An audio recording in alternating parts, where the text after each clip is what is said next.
Aujourd'hui, c'est lundi, nous sommes le 16 janvier. Je suis ravie de vous retrouver pour entamer une nouvelle semaine ensemble avec de l'actu 100% Vendée. Nous avons 26 minutes devant nous pour faire le point sur ce qu'il s'est passé, notamment ce week-end et ce qu'il va se passer aujourd'hui. Alors, tout d'abord, vous n'êtes pas sans savoir que ça a pas mal soufflé cette nuit. Oui, alors il y a quelques conséquences, notamment sur le temps instable encore de la journée à venir. On va y revenir dans quelques instants. Mais nous ne parlons pas que météo, évidemment, au cours de la prochaine demi-heure. On va parler également de l'éclairage public, puisque c'est à partir de ce lundi que La Roche-sur-Yon applique de nouvelles consignes, moins d'intensité, voire une extinction complète des lampadaires en pleine nuit dans certains quartiers. Ce n'est pas la première commune à s'y mettre, mais la gestion d'une ville, évidemment, de 55 000 habitants, demande une certaine organisation. Nous allons aller aussi dans quelques minutes du côté de Saint-Laurent-sur-Sèvre, qui scrutait ce week-end son dernier homme debout. C'est le nom de l'épreuve qui était organisée pour les coureurs aguerris, peut-être un petit peu fou aussi, il faut bien le reconnaître, jugez plutôt. C'est une boucle de 7,5 km à enchaîner toutes les heures, et le gagnant, c'est celui qui avale le plus de rotation, et ce, quelle que soit la météo. Nous allons également retrouver juste après le journal de l'actualité générale, comme on dit, le journal des sports avec Alexandre Lenaour. Alexandre qui va nous parler aujourd'hui de basket, de handball, de rugby, de tennis de table, mais aussi de footnet. Avant de développer tout ceci, donc regardons la météo. La nuit a été agitée pour tout le monde. On va en reparler dans le journal. On a notamment relevé 126 km/h sur l'île Dieu, 94 km/h à Pouzauges, et ce matin, ça continue un peu. Moins fort, évidemment, mais ça continue. Des rafales qui vont être de plus en plus sporadiques, mais toujours présentes. Sur le littoral, encore de belles averses, et dans les terres, on aura quand même un peu moins de pluie. Cet après-midi, ces mêmes averses vont se raréfier. Les nuages restent très présents partout. Le vent redescend à 40-50 km/h dans les terres, 60-70 sur le littoral, et les températures, elles baissent enfin compte tenu de la saison, vous le voyez. Nous avions 7 en tout début de journée aux Herbiers, nous aurons plutôt 7 après-midi, 7 aux Herbiers, 8 à Montaigu-Vendée ou encore 9 à Chaland. Dans ce contexte, je vous propose de regarder le baromètre des énergies.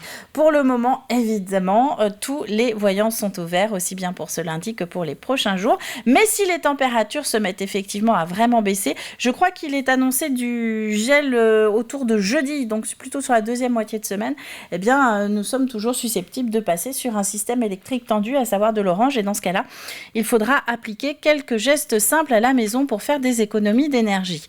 Les marées, à présent, si vous êtes d'accord, avec 3 rendez-vous en ce lundi. Un coefficient qui est le plus faible de la quinzaine, à savoir 44. Rendez-vous en toute fin de matinée pour la marée haute, et puis en fin d'après-midi pour la prochaine petite marée basse, puisqu'avec 44 de coef, on ne va pas voir beaucoup de différence à l'œil nu. La carte des marchés de ce lundi, ça passe toujours très vite le lundi. 4 rendez-vous dans le département, notamment à Benay, à Jars-sur-Mer, mais aussi au Sable et sur l'île de Noirmoutier. Pour l'éphéméride, c'est la Saint-Marcel aujourd'hui. Bonne fête à vous tous, bonne fête aussi aux Priscilla ou encore aux Titiens. Du côté du soleil, ce soleil se couchera ce soir en Vendée à 17h46. On passe au journal.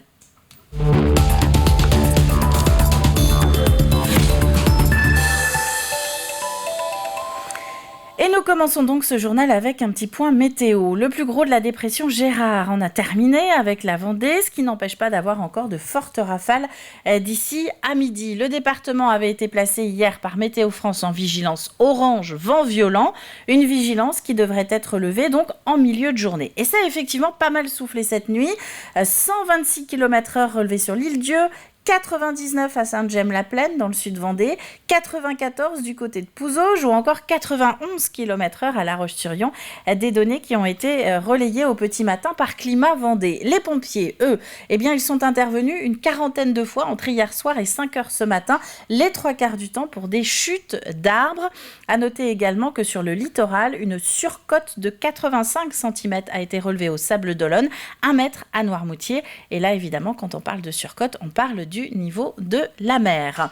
Dans le reste de l'actualité, cet incendie aussi hier soir sur une enseigne du Cinéville à La Roche-sur-Yon.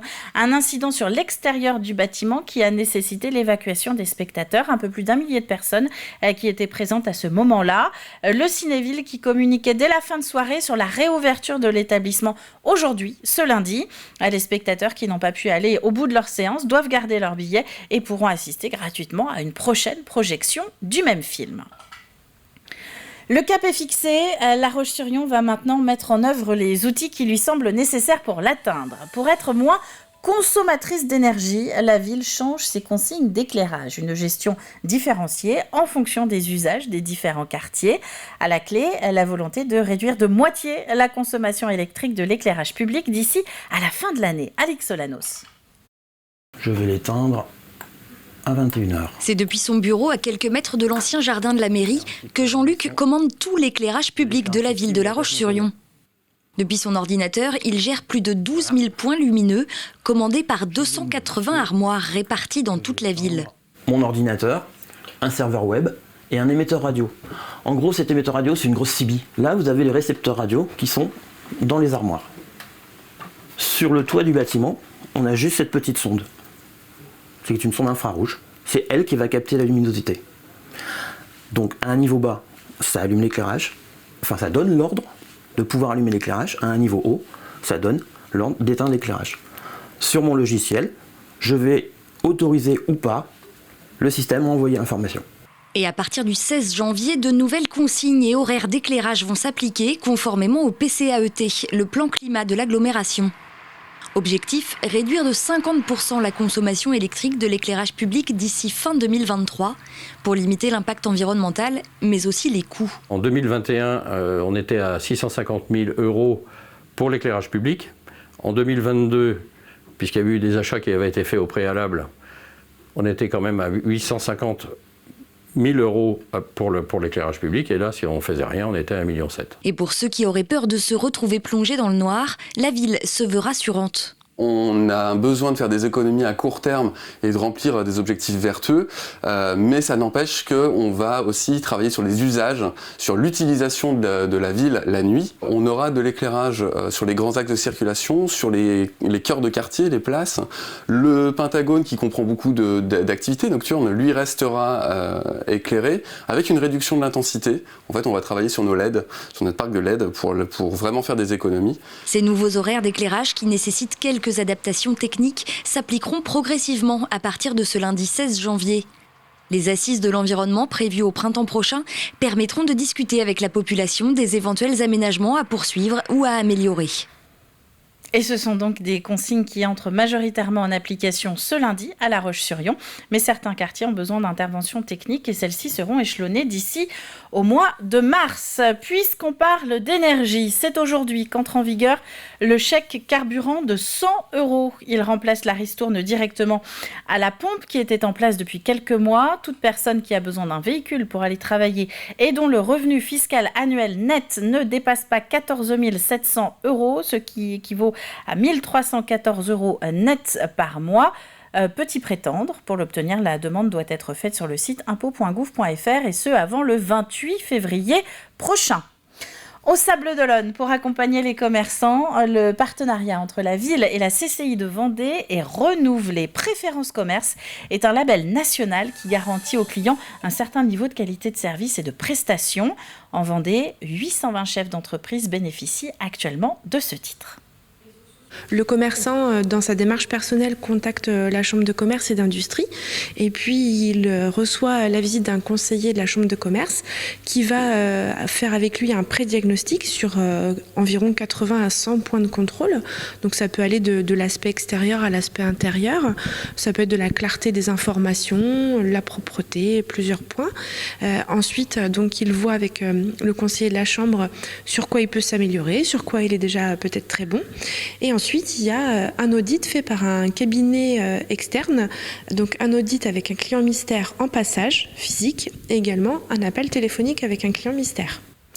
au chapitre sportif. Le début de semaine risque d'être un petit peu difficile pour 350 coureurs, 350 athlètes qui se sont mesurés ce week-end à une compétition assez exigeante, c'est le moins qu'on puisse dire. Le dernier homme debout, une course de 7,5 km dont le départ est donné toutes les heures pendant 24 heures. Le dernier à boucler le parcours, le dernier homme debout donc, est déclaré vainqueur. Diane Delangle. De la folie et une sacrée dose de mental. Voilà comment décrire la course Le Dernier Homme Debout à Saint-Laurent-sur-Sèvre. 315 coureurs ont relevé le défi pour la 3e édition de cette course hors norme. Une boucle de 7,5 km à faire en moins d'une heure. Donc 7,5 km et 270 mètres de dénivelé positif. Donc chaque concurrent a 1 heure pour faire la boucle. Et s'il arrive après 1 heure, il est éliminé. Et en fait, c'est une course à élimination. Au fur et à mesure, en fait, tous ceux qui arrivent en retard ne peuvent pas reprendre le départ de la seconde boucle. Et voilà, ils sont éliminés au fur et à mesure et jusqu'à ce qu'il n'en reste plus qu'un. Au départ du 5e tour, ils ne sont déjà plus que 220. Les conditions météo dantesques n'y sont pas pour rien. Dépassement de soi et puis on apprend beaucoup sur soi dans ces moments-là. Ça se passe bien, c'est cool. Après, le parcours est un peu glissant et boueux. J'avais pas d'objectif. Avec le temps, je me dis que ça risque d'être un peu plus court que prévu, mais on va essayer de tenir le plus longtemps possible. Pour le moment, ça va. Le temps fait que le parcours est bien plus dur, mais voilà, on prend le temps et on va essayer d'aller le plus loin possible. Là, c'est là que ça va être le plus dur, donc faut y aller maintenant. Il reste 1 minute. Allez, ça repart pour Mathilde.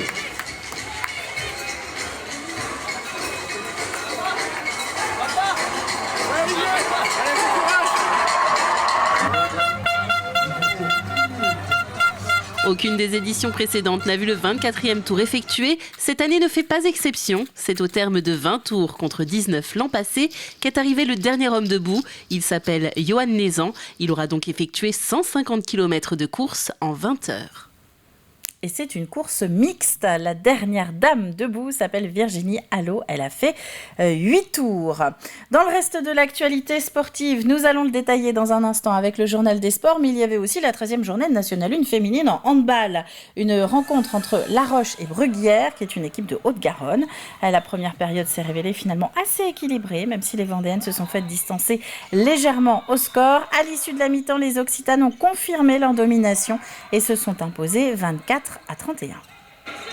Compliqué, oui, on n'arrive pas à tenir le rythme, on tient là une première mi-temps avec une intensité, même à mon goût de notre côté un petit peu réduite, mais on tient, et puis la deuxième, on explose complètement, et on n'a pas répondu, enfin on n'avait pas de répondant, ils ont été nettement meilleurs aujourd'hui, donc je les félicite, c'est l'emphase, c'est un match. C'est pas la fin du monde, mais il va falloir qu'on rebondisse vite parce que le championnat il est tellement serré qu'on n'a pas le temps de se plaindre. Quelques images de basket également, avec une victoire pour les filles de RVBC dans les Ardennes. 9e journée de Ligue féminine contre Charleville-Mézières. Score final 69-99 à la faveur des Vendéennes. Donc, prochain match à domicile pour les Lyonnaises, ce sera mercredi soir face à Lille.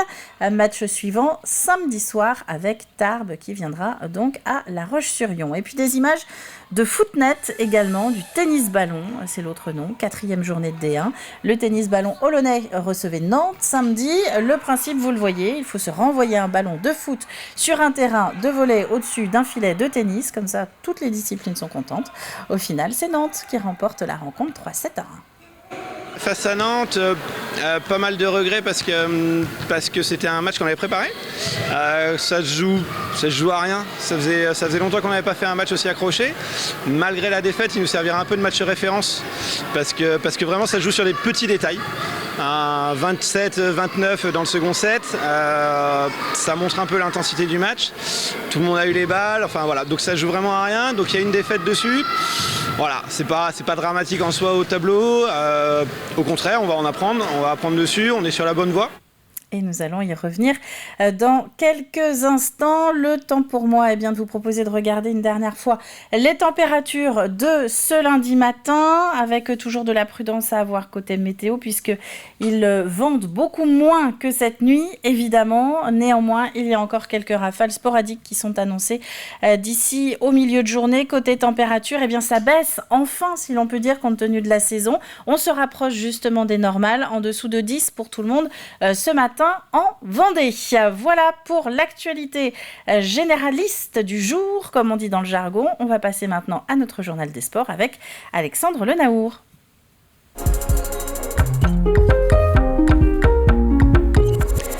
Bonjour Alexandre. Bonjour Caroline. Vous allez bien ? Très bien. Vous n'êtes pas envolé sur le parking de TV Vendée ? Non, j'ai fait tout ce que j'ai pu pour arriver. Pour vous tenir, très bien. Ça c'est de la bonne conscience professionnelle. Bravo. On va parler de basket avec de la Ligue féminine. On en a parlé un petit peu dans le journal. 9e journée. Charleville-Mézières qui recevait La Roche-sur-Yon ce week-end. Et oui, l'idée c'était d'ouvrir ce journal avec une masterclass, on peut le dire.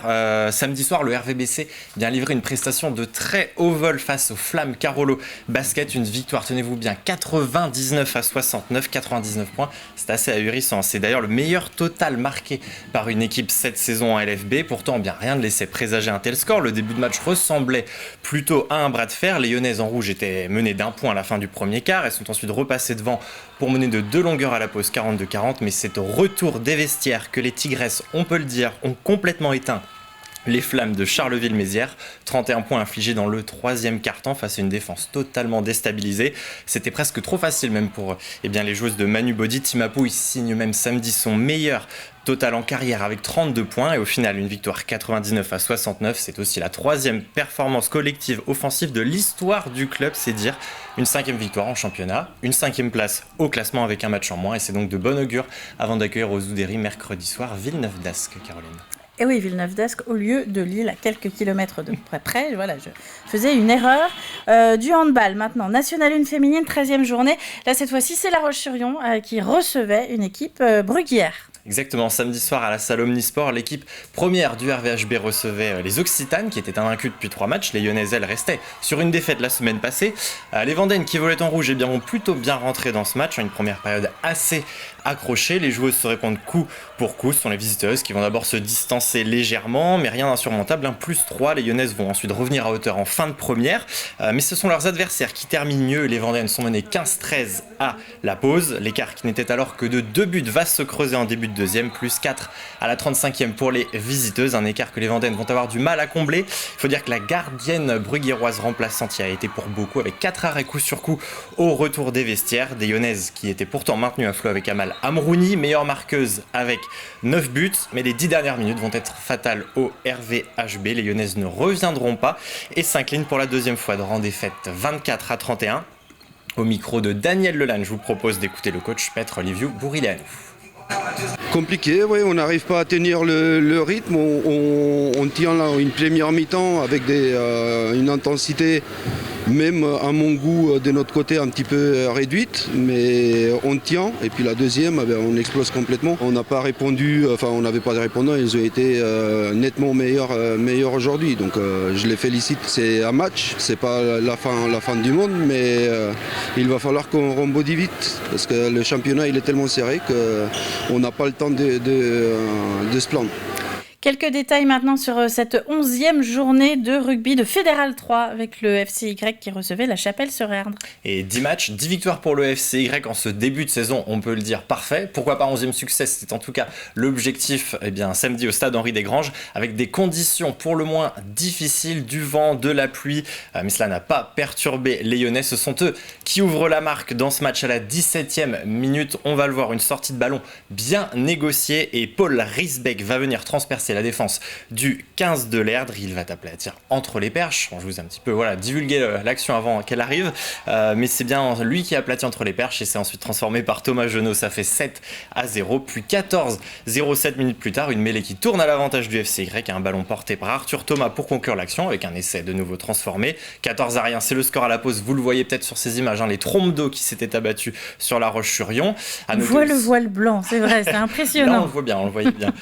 Voilà aussi voyez bien le FCY pénalisé avec 2 cartons jaunes au début de cette deuxième période, mais les Lyonnais vont rester solides et vont bien terminer avec un 3e essai aplati par Arnaud Lebon-Rouault, transformé ensuite sans problème. Victoire 21-3 pour le FCY, solide leader de sa poule. On écoute le coach adjoint des Lyonnais, Jérémy Bruno, avec Sandrine Pelletier. Ce soir, avec les conditions, c'était un peu compliqué et on a réussi à obtenir quand même les 5 points, donc c'est une grosse satisfaction avec le travail qu'on a refait depuis le début, depuis la reprise 2023, donc c'est bien pour la suite. C'est un sport de combat, donc ils sont rebellés aussi, mais on a réussi à rester dans le cadre de jeu, c'est-à-dire couper un peu le terrain et de scorer quand il fallait scorer. Une discipline qui a la chance de jouer à l'abri maintenant, tennis de table. Top 16 des U10 en national, ça c'était vendredi, samedi et dimanche au Terre Noire à La Roche-sur-Yon. Vous avez bien résumé ça, Caroline. Le tennis de table La Roche-sur-Yon avait mis les petits plats dans les grands ce week-end. Un très beau plateau de jeu avec les 16 meilleures joueuses françaises et les 16 meilleurs joueurs français de moins de 10 ans. On peut le dire, ce sont eux l'avenir du tennis de table. Les matchs de poule avaient lieu vendredi et samedi, puis hier en fin de matinée, les matchs de classement et les finales. Et chez les filles, c'est Blanche Seb qui s'impose. La licenciée du Saint-Quentin TT était menée 2-7-0, mais c'est bien elle qui s'impose finalement. Elle s'impose 12-10 dans le dernier set, donc très serré tout de même. On va la voir ici avec la coupe. Et puis chez les garçons, même cas de figure, à une victoire au mental aussi pour Antoine Yvon, cette fois du Lyon PLV PB. C'est lui qui remporte la compétition après une très belle remontée puisqu'il était derrière au score mené 2 manches à rien. Et je vous propose justement d'entendre nos 2 vainqueurs du week-end. Premières interviews pour eux avant peut-être beaucoup d'autres à venir dans leur carrière. En tout cas, on leur souhaite. Ils étaient avec Sandrine Pelletier. Au début, c'était plutôt facile, mais il y a quelques petits frayeurs, mais sinon ça allait. Des fois, dans des matchs, je gagnais 2-1, je menais 9-5, puis ils me remontent 12-10 par exemple, ou des choses comme ça. J'ai fait beaucoup de matchs serrés et ça tenait à 2 fils. Donc je trouve que tous les joueurs étaient quand même super forts. Le mental, c'est assez difficile de rester calme à la belle sur tous les matchs. C'est mignon, puis la coupe, elle fait quasiment la moitié de leur taille quand ils la tiennent dans les mains. Non, mais c'est l'avenir. Non, mais c'est sérieux ce que je dis. C'est l'avenir du tennis de table. Tennis ballon, cette fois-ci. Alors, c'est pareil, on a commencé à en dévoiler quelques images dans le journal. Première division, 4e journée. Olonne-sur-Mer qui affrontait Génilac, c'est comme ça qu'on dit, et ensuite Nantes. Je crois bien, c'est ça. En tout cas, la transition était toute faite. Tennis de table, tennis ballon, pour une double confrontation samedi après-midi pour le tennis ballon olonnais. Une première rencontre, un premier succès d'abord face à Génilac. Vous l'avez bien dit, Caroline, 3-7 à 1, mais le match attendu, c'était surtout celui-ci face au Nantes Laetitia Tennis Ballon, c'est le nom du club, avec une pléiade d'internationaux sur le terrain de la salle Océane. Ils sont en effet plusieurs à faire partie de l'équipe de France de footnet, un derby de l'Ouest qui n'a pas déçu niveau spectacle. Les 2 premiers sets sont pour les Nantais. À noter que la deuxième manche a été remportée 29-27, c'est un record pour un match de tennis ballon. Pour rappel, un set se gagne normalement en 15 points, donc on était largement au-dessus. Les Olonnais vont prendre la 3e manche mais laisser filer la 4e et donc s'incliner pour la première fois de la saison, un résultat qui permet à Nantes de passer devant au classement. Le TBO est donc lui 2e. Malgré quelques regrets, l'entraîneur Kevin Descamps, qui revenait d'ailleurs de blessure sur ce match, retient plutôt le positif. Il répondait aux questions de Daniel Lelal. Ça se joue à rien, ça faisait longtemps qu'on n'avait pas fait un match aussi accroché. Malgré la défaite, il nous servira un peu de match référence parce que vraiment ça se joue sur des petits détails. 27-29 dans le second set, ça montre un peu l'intensité du match. C'est pas dramatique en soi au tableau, au contraire on va en apprendre, on va apprendre dessus, on est sur la bonne voie. L'objectif étant toujours d'être dans les 2 pour être directement qualifié sur les demi-finales. Donc on tient cet objectif pour le moment et on a encore du travail à faire forcément pour aller chatouiller encore cela. Mais on s'en approche. Et il est temps de conclure ce journal des sports, donc c'est tout peut-être, Alexandre. C'est tout, il y avait déjà beaucoup de choses. Pas mal de choses, et par 2 fois vous avez dit record dans les scores. Donc c'était un week-end à marquer d'une pierre blanche. On se retrouve ce soir pour 85 chrono. On se retrouve ce soir, surtout Aurélien Huard qui vous retrouvera ce soir à partir de 18h45 pour 85 chrono. Et donc nous, on se retrouve lundi prochain. Exactement. Merci Alexandre. On va passer maintenant au jeu de la matinale.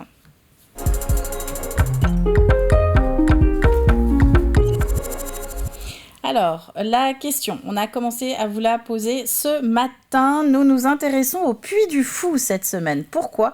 Eh bien, parce que d'une manière générale, toutes les structures qui travaillent dans le tourisme vont commencer à recruter maintenant les saisonniers pour l'été prochain, enfin la saison qui commence en général à Pâques. Et nous vous demandons quelle est la particularité justement du recrutement des prochains saisonniers du Puy du Fou.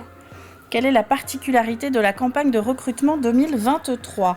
Indice du jour, on doit la co-réalisation de cette idée à une entreprise vendéenne de Brême-sur-Mer. Essayez de rechercher dans les journaux de la semaine dernière de TV Vendée. On l'a rapidement évoqué, donc c'est pas forcément facile, peut-être un peu plus compliqué que les semaines précédentes.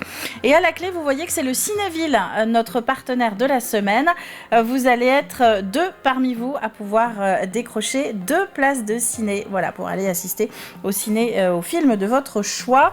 Vous avez jusqu'à vendredi midi, comme d'habitude, pour envoyer votre réponse sur tvvendée.fr. Quelle est la particularité de cette campagne de recrutement 2023 pour le Puy du Fou ? Et bien là-dessus, c'est la fin de cette matinale. Et oui, messieurs, dames, déjà, on va se retrouver demain en direct à 7h pour faire un nouveau point sur l'actu de ce début de semaine vendéenne. D'ici là, je vous souhaite à tous un très bon lundi. Restez prudents ce matin sur les routes. On n'est pas à l'abri d'une branche qui est restée sur la route après les gros coups de vent de la nuit. Et à demain!